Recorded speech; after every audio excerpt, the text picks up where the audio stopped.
Баткен шаарында волейбол боюнча облус башчысынын кубогу өтүүдө. Волейбол боюнча облустук мелдешке 25 команда катышууда.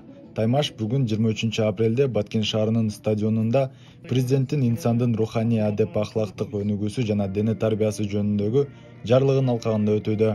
Волейболго 7 аялдар командасы жана 18 эркектер командасы катышууда. Мелдештин максаты облус элинин ынтымагын, биримдигин чыңдоо жана коомчулукту сергек жашоого үндөө дейт уюштуруучулар. Жаш өзгөчөлүктөрүнө карата бөлүнгөн 45 жаштан жогорку эркектер арасында, 45 жашка чейинки эркектер арасында жана кыз келиндер арасында өткөрүлөт. Бүгүн ошол спорттук залдарга баарына бөлүштүрүлгөн калыс тартуу иштейт. Жыйынтыгын кечке чыгарабыз. Кадамжай районунан Миргүл Сагынбай кызы бир команданы жетектеп келген. Негизи оюн жакшы болду. Командалар күчтүү экен.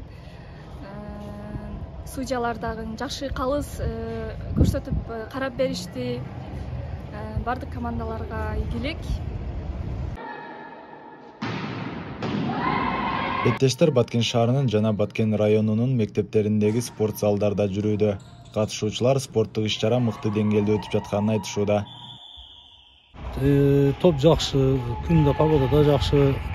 Буюрса кыздарыбыз жеңишке чыгат деп күтүп турабыз. Азыр бир команда менен ойноду, дагы калган Алла буйрса, буйрса булар дагы жакшы ойноп турат деп ийгиликте күтүп турабыз.